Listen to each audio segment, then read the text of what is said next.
Hi everyone. Today we're going to learn a little bit more about the Lead Forward Leadership Report Card, which also has your heat maps embedded within it.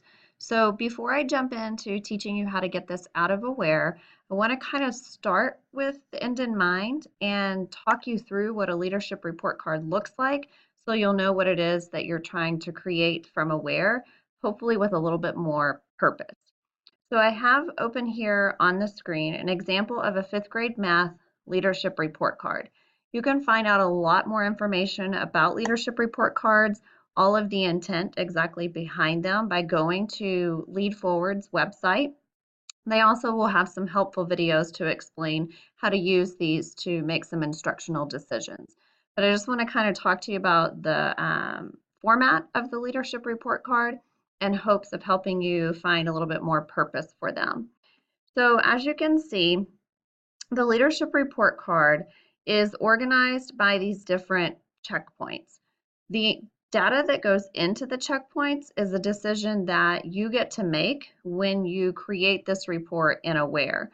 I'm going to kind of go down to the bottom here so you can see that for this report card that I'm looking at right now, I actually have 3 years worth of STAR data in checkpoint 1. In checkpoint 2, I have the fall district benchmarks. And in checkpoint 3, I have the most recent district benchmarks. And again, you can put whatever information that is in Aware in these 3 different checkpoints. So it's not limited. If you want just benchmark data in each checkpoint, you can do that. If you would like to do some of your campus-based assessments in one of the checkpoints, that's possible as well. You can average together multiple assessments. You can put individual assessments in there. So pretty much if it's in Aware, it is fair game for being a checkpoint here on this leadership report card. So I want to go back up now and just kind of point out to you that the different text clusters are here, and these are hyperlinked. They're also listed across the bottom on the different tabs. And then you also have some quintile information here, which gives you the average for each quintile by checkpoint. So I recommend if you're going to use this information here that you also consider running your quintile reports, because I think when you're learning about this, it makes a little bit more sense if you can see the quintile report side by side this data right here. Okay, so again, you can jump to these different clusters by clicking on the hyperlinks. You can also navigate through by using the tabs here at the bottom. So if you are curious to see, for example, these different learning standards that Lead Forward has chunked together, if you're curious to see from checkpoint to checkpoint what performance has looked like, then you can navigate through the tabs here at the bottom. You can also get the big picture. If you come over to the right-hand side, there's 3 little dots here. If I click that, it actually advances through the leadership report card. And if I continue to click, I will eventually get to my heat map. All right, there's the heat map by standard. So this is what in Northeast we were used to seeing provided by our curriculum and instruction specialists last year, and now you have the capability of generating these yourselves. They are no longer color-coded by red and brown though for hotspots. Instead, they have the cool spots highlighted in purple, which are areas of strength. So the areas that are white are areas of possible growth or areas that we need to consider the instructional trends or perhaps the assessment that was given and the items that the kids were experiencing. So you can compare checkpoint to checkpoint. And again, remember I showed you on the first tab what data was represented in these different checkpoints. But if you have forgotten, if you come over here to the tab that says source data, Okay, it will indicate for you here at the bottom which assessments are there in those different checkpoints. And then if you scroll up, this one's actually a pretty cool one. The source data tab also gives you the number of items that are included in those checkpoints. So remember, for checkpoint 1, I had 3 years worth of STAR data. So for this first learning standard here, that's actually a total of 16 items that data is being collected from. For our benchmark on this particular checkpoint that I had in for checkpoint 2, there were 8 items, and then for the most recent benchmark, 4 items. So that's important to take into consideration when you are looking at the overall performance and you're comparing from checkpoint to checkpoint. You want to take into consideration the number of items that were assessed as well.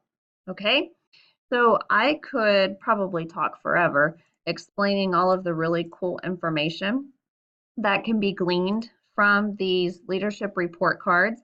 If you want help understanding the content itself and how to analyze what these numbers are telling you, reach out to your curriculum specialist, visit the Lead Forward website, and you will be able to get some more detailed information on those.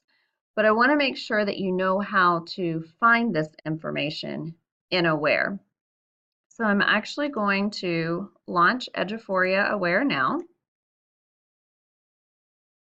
I would like for you to make sure that you are here under the Analyze tab.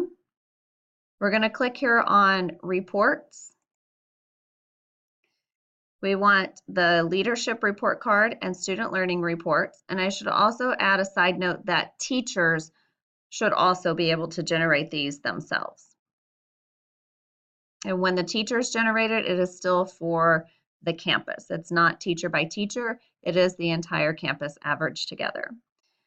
So the first decision that you have to make is which grade level and content that you would like to look at. Whether, if you're a bilingual campus, if you will notice, it will be separated out for the reading. But if you are a bilingual campus, the mathematics is all together because the standards are the same for English and Spanish. So I'm actually going to choose grade 5 mathematics here. Your campus name will automatically be listed. And then underneath of assessments, it does not say checkpoint 1, checkpoint 2, checkpoint 3, but that's what these headings are representing.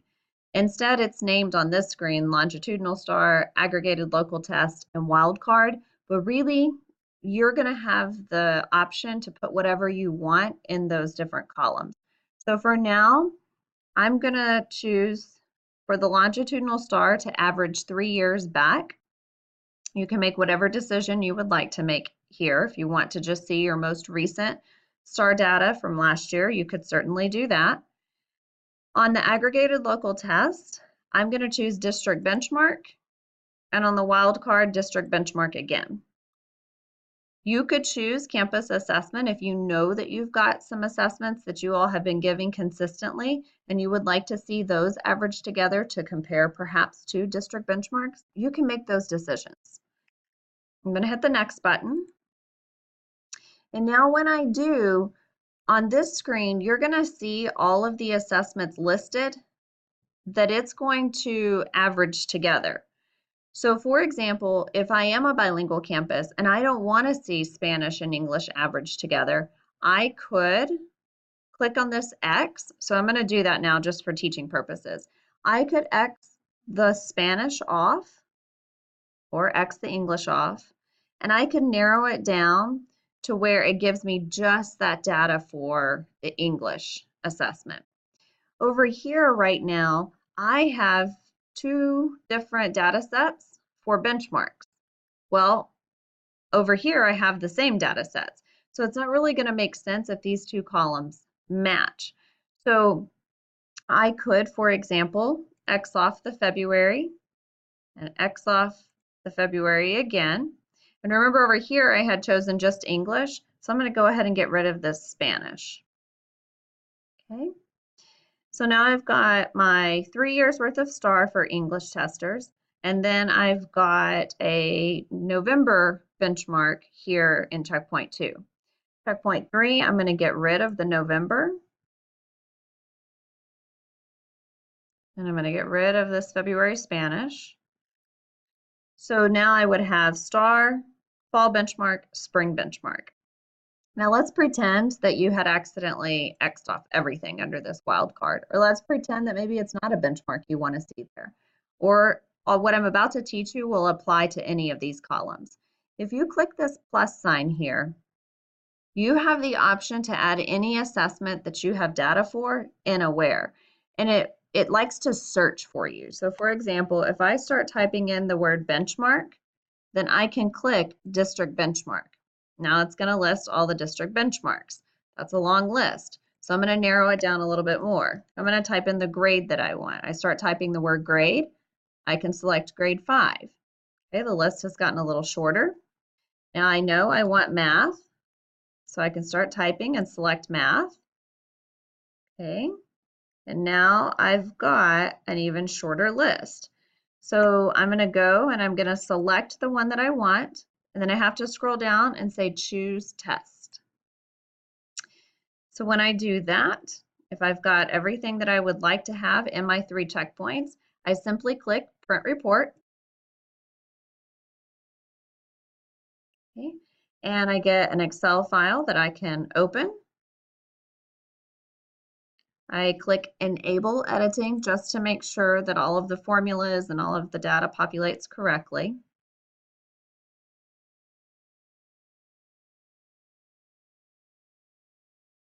All right, and we are where we started this video with the leadership report card and the 3 different checkpoints. Again, you can go down to the bottom to verify that you have the right assessments that you're trying to analyze here, and it is actually ready to go. So my name is Tiffany Arce. If you need any support generating these reports or understanding what it is that you are looking at, please feel free to reach out and I would be happy to help you. Thank you.